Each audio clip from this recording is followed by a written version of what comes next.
pagi pemirsa Hidup Sehat, berjumpa kembali dengan saya Dr. Reini Tarlin dan juga rekan saya Dr. Haikal. Halo Arlin, apa kabar? Dr. Haikal, baik dong. Pemirsa, tadi kita lihat ya berbagai jenis tepung. Ada tepung beras, tepung gandum, dan tepung jagung ya.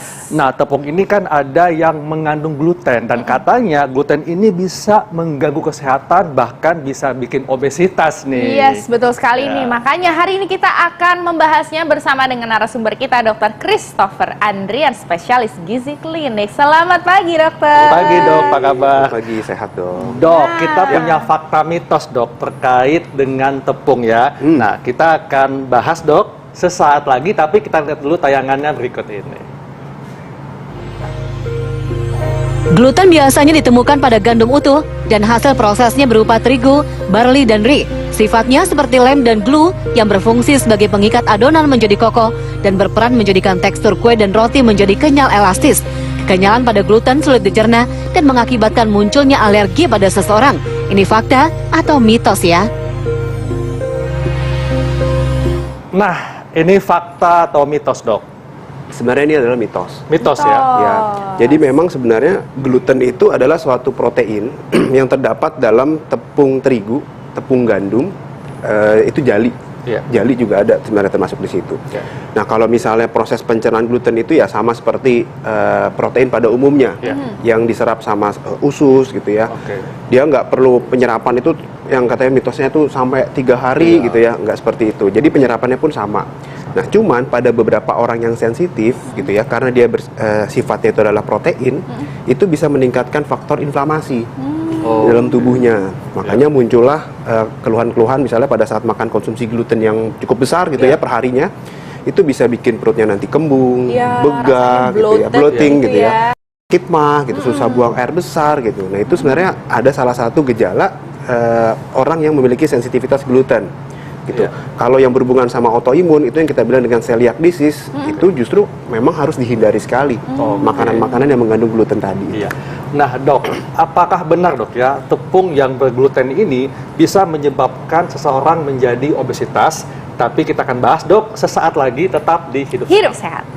Kembali lagi di Hidup Sehat pemirsa, masih membahas tentang beragam macam tepung dan salah satunya ini tentang gluten nih. Tapi masih banyak fakta mitos yang beredar di masyarakat. Kita lihat, ini dia. Pemirsa, makanan berbahan dasar tepung bebas gluten tidak hanya berguna untuk mengidap penyakit celiak, tetapi juga bagi pemirsa yang sensitif terhadap gluten. Selain mencegah munculnya gejala penyakit akibat gluten, tepung beras gluten bisa bermanfaat untuk membantu menurunkan kadar gula darah dan mengurangi berat badan. Fakta atau mitos ya? Nah dok, ini fakta atau mitos dok? Tepung bebas gluten membantu untuk menurunkan berat badan. Jawabannya adalah mitos. Mitos. Oh, padahal sebenarnya kalau di sosial media kayaknya kelihatannya mau turunin berat badan harus ngurangin tepung yang itu yang bebas gluten, katanya gitu dok. Sebenarnya bukan karena glutennya, tapi karena tepungnya. Kan apapun jenis tepungnya itu kan memiliki kalori yang hampir sama sebenarnya. Yang membuat seseorang itu berat badannya jadi naik, sulit untuk turun adalah bagaimana kita mengolah si tepung itu tadi, bukan karena pengaruh dari si glutennya. Jadi mau tepung beras, tepung jagung, tepung oats tapioka, gitu, tepung bebas singkong, gluten pun itu sama saja, kalorinya pun juga hampir sama sebenarnya. Gitu. Jadi nih dok, ini kan di depan kita nih sudah ada tepung beras, terus ada tepung terigu, terus ada ini tepung yang bebas gluten nih dok. Kalau misalnya belum diolah seperti ini, berarti secara nutrisi, kalori dan juga mineralnya apa bedanya nih dok? Jadi ini kan contohnya adalah tepung beras merah ya. Tepung beras merah, ini adalah tepung terigu, ini adalah tepung bebas gluten. Tepung beras merah itu karena dia merahnya pertama, dia itu memiliki kandungan antioksidan yang lebih tinggi dari antosianin itu tadi. Kedua, dia memiliki kandungan serat juga yang lebih besar dibanding si tepung biasa nih. Kalau tepung terigu ini kan dibuat dari tepung gandum yang dimurnikan lagi, makanya jadi tepung putih seperti ini. Kalau untuk kalori ya dia hampir sama. Memang gitu. Kalau yang ini tepung bebas gluten itu biasanya dia hanya menggantikan atau menghilangkan si tepung terigunya. diganti dengan tepung tapioka atau tepung almond gitu. Biasanya nih ketika kita mengganti dengan tepung almond itu kan memiliki kandungan lemak jadi yang lebih tinggi sebenarnya dalam tepung ini. Makanya kadang-kadang makanan-makanan yang gluten free itu justru kalorinya sedikit lebih tinggi sebenarnya. Oh my god. Karena pengganti dengan pengganti tepung itu tadi. Cuman balik lagi ya, kalau kita ngomongin makanan yang mengandung tepung itu kan biasanya proses food, olahan. Entah itu biskuit, roti, martabak, kue gitu. Sebenarnya yang membuat kita naik berat badan adalah proses pengolahan itu tadi. Iya, karena kan mau bikin tepung, mau bikin biskuit, roti, kue, pasti ada teman-temannya tuh, ya kan? Ada baking soda lah, ada margarin, gula, ada gula, ya kan? Nah, tapi ini dok, tapi biasa ya, namanya ibu-ibu pengen memberikan yang terbaik untuk keluarganya. Kalau misalnya di seperti ini ya dok ya, apakah kita harus memilih yang mana nih dok? Apakah tepung beras aja, atau pakai tepung terigu aja, atau gluten? Iya, gluten. Oke, misalnya kita ngebandingin apple to apple ya. Jadi misalnya tepung terigu nih sama tepung beras ya pasti lebih sehat sih tepung beras merah karena seratnya tadi lebih tinggi gitu ya. Kandungan vitamin B-nya juga lebih tinggi gitu. Terus kandungan seratnya antosianinnya, antioksidan juga lebih tinggi gitu. Nah, kalau untuk tepung yang gluten free ya ini bisa digunakan untuk orang-orang yang sensitif atau bermasalah terhadap mengkonsumsi gluten. Contohnya siapa dok? Misalnya orang-orang dengan celiac disease, itu satu. Ada juga non-celiac gluten sensitivity. Itu adalah orang-orang yang sensitif terhadap gluten. Ketika dia mengkonsumsi gluten yang tadi saya sebutkan, bikin kembung, bikin diare, bergas gitu ya. Dan mau mengeliminasi glutennya, kita bisa mencari dengan tepung tanpa gluten. Nah dok, selain itu untuk orang yang punya penyakit seperti apa yang bisa memperburuk penyakitnya ketika mengkonsumsi tepung yang ada glutennya? Pertama, autoimun.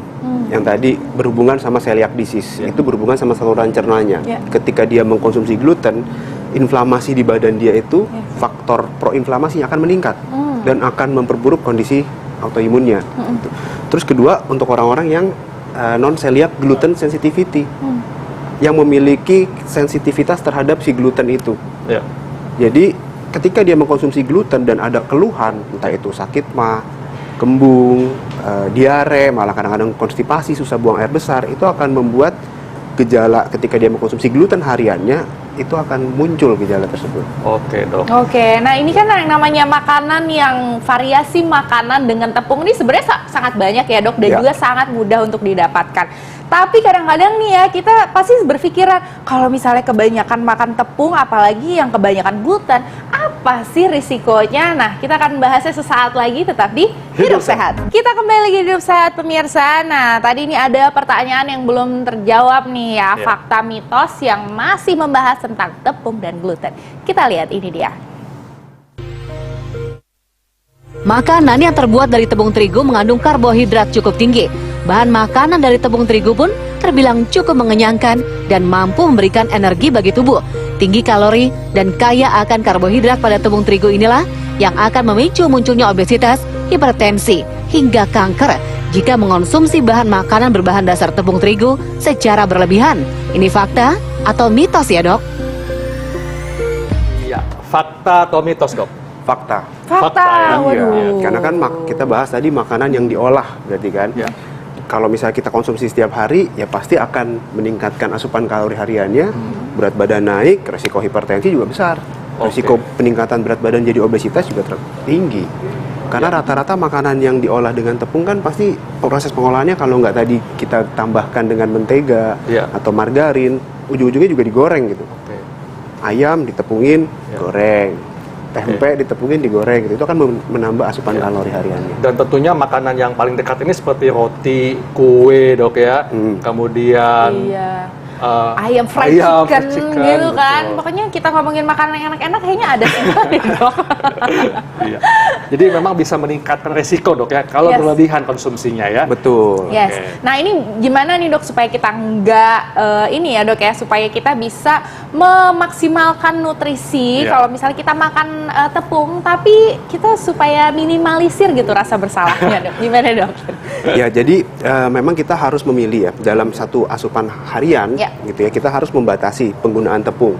Misalnya kalau misalnya di pagi kita udah ada makanan yang mengandung tepung, ya seenggaknya di siang malam kita hindari gitu seperti itu. Pagi kita memilih tepung dengan konsumsi roti. Nah, tepung di roti itu kan merupakan suatu sumber karbohidrat. Kita udah milih nih karbohidrat roti, ya kita pilih pasangannya adalah protein, lemak dan juga serat.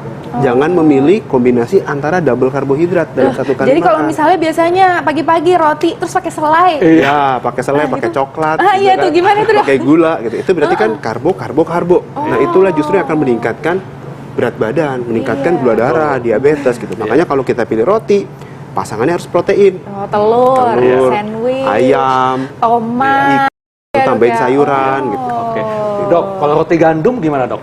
Roti Sama gandum ya? oke. Roti gandum sama roti putih, ya dia kan memang sama-sama sumbernya itu adalah gluten. Ada glutennya di situ. Tapi bedanya di roti gandum sama roti biasa, roti putih, itu kandungan seratnya yang lebih tinggi di situ. Roti gandum ya? Iya, efek mengenyangkannya juga lebih lama. Tapi memang sama-sama memiliki kandungan gluten di situ. Oh, Dok, sekarang juga yang lagi ngehits tuh ada sourdough, ya Dok ya.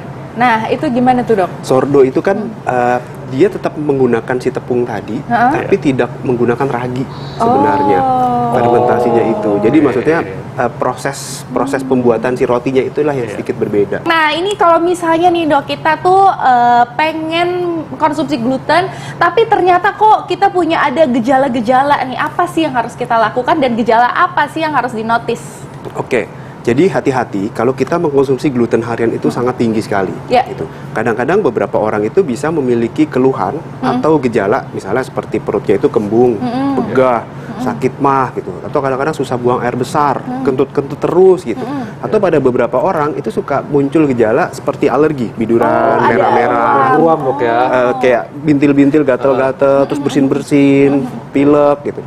Itu bisa aja disebabkan karena asupan gluten hariannya itu terlalu tinggi.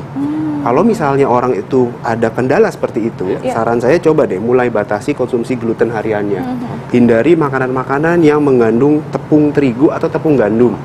Gitu. Jadi kalau misalnya proses pengolahan itu ya kalau ayam ya ayam digoreng biasa aja gitu, jangan ditepungin. Atau direbus, ikan ya ditim gitu, atau dipanggang, disemur, dibacem, itu akan lebih membatasi asupan gluten hariannya. Tapi ingat, gluten itu nggak cuma di roti, tapi di proses food lain seperti misalnya di sosis, di nugget, di saus tomat, saus sambal, di cuka gitu, itu merupakan kandungan gluten juga di situ. Dok, sebetulnya berapakah batas konsumsi harian tepung termasuk yang bergluten, Dok? Sebenarnya tidak ada literatur yang menunjukkan bahwa setiap orang harus membatasi ini gitu ya. Tepung ini juga merupakan suatu sumber karbohidrat. Ya, setiap orang itu memiliki kandungan yang berbeda-beda. Kalau memang ada gejala kondisi yang tadi saya sebutkan, boleh konsultasi ke dokter khususnya seperti itu.